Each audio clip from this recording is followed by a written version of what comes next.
Assalamualaikum warahmatullahi wabarakatuh. Apa kabar semuanya? Tentu baik saja kan? Alhamdulillah. Baik, kita akan melanjutkan pembelajaran sebelumnya. Tapi sebelum itu, seperti biasa, siapa yang belum subscribe, segera subscribe. Yang sudah, terima kasih, Anda luar biasa. Baiklah, mari tanpa panjang lebar lagi, kita lanjutkan pembelajaran kali ini. Pembelajaran daring online kelas 5, tema 5, ekosistem. Subtema 2, hubungan antar makhluk hidup dalam ekosistem. Kita sampai pada pembelajaran yang kelima. Ayo mengamati, perhatikan gambar jenis ekosistem berikut ini. Yang pertama ada ekosistem hutan hujan dengan ciri-cirinya tumbuhan pohonnya yang lebat dan rindang. Yang kedua ekosistem sungai, ada aliran sungainya. Yang ketiga ada ekosistem padang rumput dengan ciri khasnya yaitu tumbuhan rumput yang sangat luas. Dan yang keempat itu ada ekosistem gurun atau padang pasir, tandus dan kering, cuaca panas. Selanjutnya ada ekosistem tundra, dan yang terakhir ini adalah ekosistem taiga. Masing-masing mempunyai karakteristik atau ciri khas tersendiri dan berbeda satu sama lain.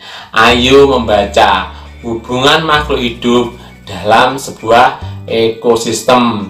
Semua makhluk hidup memiliki kebergantungan yang saling mengisi antara yang satu dengan yang lainnya. Manusia memerlukan tumbuhan dan hewan. Tumbuhan dan hewan juga memerlukan manusia. Demikian juga hewan. Makhluk hidup juga membutuhkan tanah, udara, air, dan matahari untuk mendukung kehidupannya. Di sekeliling kita dijumpai banyak bentuk saling kebergantungan antara manusia, hewan, dan tumbuhan, juga dengan komponen tak hidup lainnya. Di dunia terdapat berbagai jenis ekosistem, baik ekosistem air maupun ekosistem darat. Di dalam ekosistem terjadi interaksi atau hubungan yang saling membutuhkan antar makhluk hidup dan antara makhluk hidup dengan komponen tak hidup lainnya.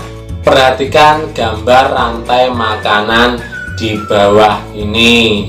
Nah, itu ada gambar itu ya, ada tumbuhan, tikus, ular, elang, terus jamur atau pengurai itu ya. Nah, pada rantai makanan itu terjadi sebuah proses memakan dan dimakan oleh berbagai makhluk hidup yang ada pada sebuah ekosistem. Pada gambar samping terlihat tumbuhan hijau menghasilkan makanan yang akan dikonsumsi oleh hewan konsumen tingkat pertama, yaitu berupa belalang. Nah, itu belalang ya. Nah, kemudian hewan konsumen tingkat pertama itu dimakan oleh hewan konsumen tingkat kedua berupa katak. Nah, begitu seterusnya hingga hewan tingkat tertinggi mati dan diurutkan oleh pengurai. Selain kebergantungan makhluk hidup melalui rantai makanan, banyak makhluk hidup lain yang berhubungan dengan cara yang khas. Hubungan dua makhluk hidup yang berbeda dan sangat erat kaitannya tersebut itu disebut dengan simbiosis. Terdapat 3 jenis simbiosis, yaitu simbiosis mutualisme, parasitisme, dan komensalisme. Nah, pada gambar rantai makanannya ada puncaknya ya, konsumen 4 berupa burung elang. Perhatikan bagian berikut ini sebagai penjelasan terhadap jenis simbiosis. Tadi sebutnya simbiosis ada berapa? Ada 3, yaitu kita beri judul yang pertama ada simbiosis. Simbiosis yang pertama yaitu simbiosis mutualisme. Artinya apa?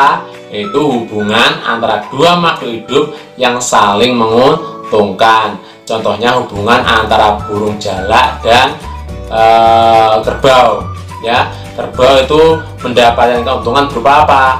Karena kutu-kutu yang ada di tubuhnya itu berkurang karena apa? Dimakan oleh burung jalak. Sedangkan si burung jalak itu mendapatkan keuntungan, ya dapatkan apa? Karena keuntungannya mendapatkan makanan gratis dari kutu-kutu yang menempel di tubuhnya si kerbau. Simbiosis kedua yaitu simbiosis komensalisme, artinya hubungan antara dua makhluk hidup, dalam hal ini di mana makhluk hidup yang satu mendapatkan keuntungan dengan makhluk hidup yang lainnya yang lagi tidak dirugikan.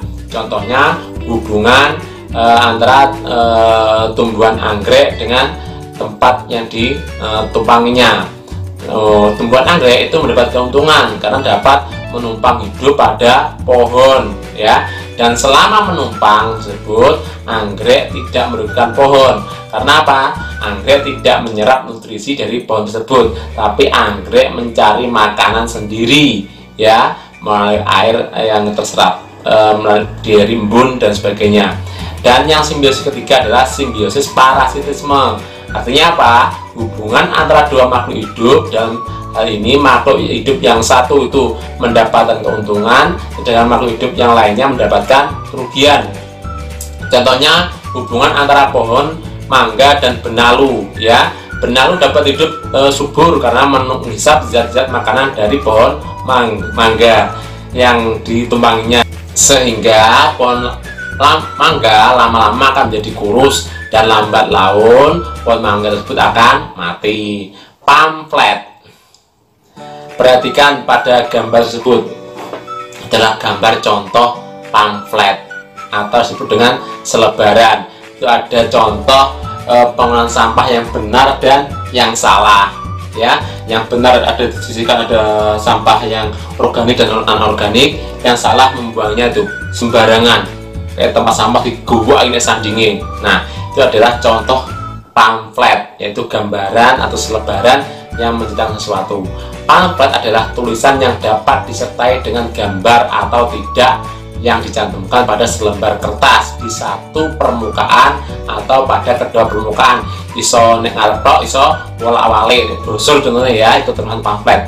Jika dilipat atau dipotong setengah, sepertiga atau bahkan seperempatnya akan terlihat lebih kecil. Dapat juga disebut dengan selebaran seperti yang saya sebutkan tadi. Hubungan lebah dan bunga merupakan contoh simbiosis mutualisme. Pada hubungan tersebut, baik lebah maupun bunga sama-sama memperoleh keuntungan. Bunga menghasilkan madu yang merupakan makanan lebah.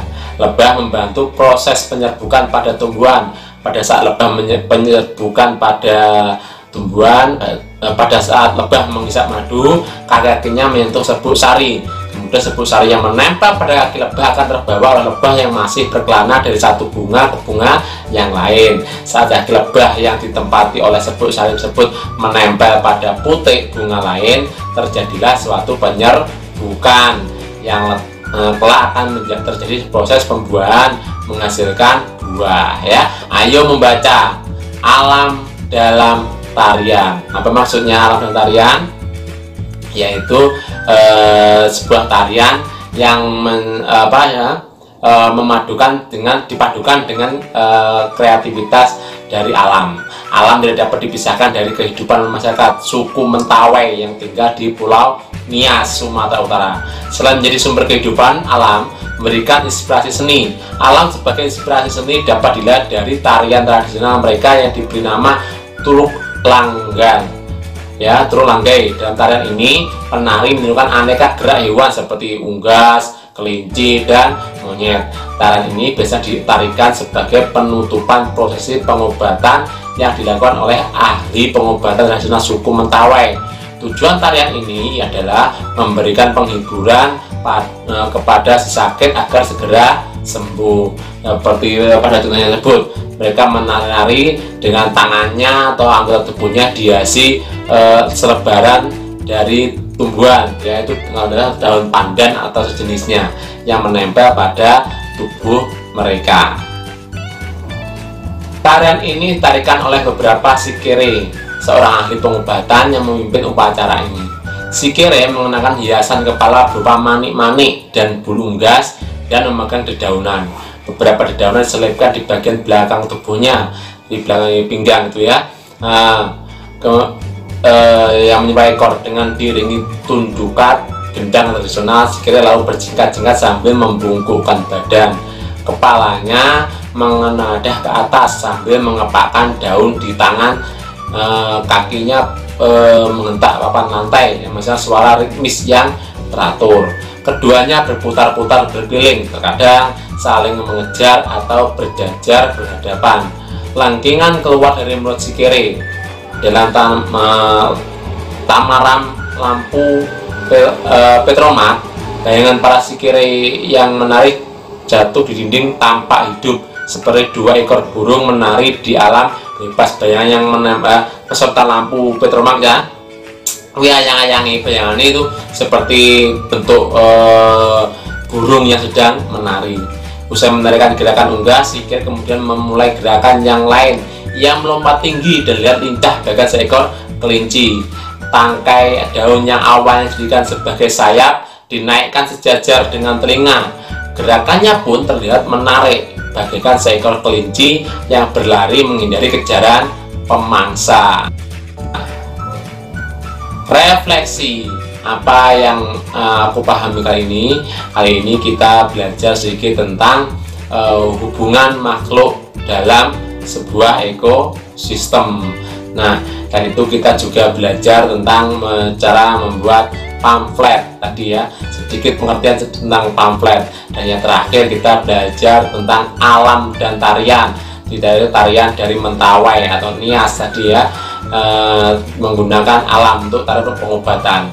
Bagi pembelajaran silahkan kalian mengerjakan LKS kalian pada latihan belajar 5 halaman 53 sampai halaman 54. Jangan dikumpulkan ya, sekali lagi jangan dikumpulkan, untuk pembelajaran saja.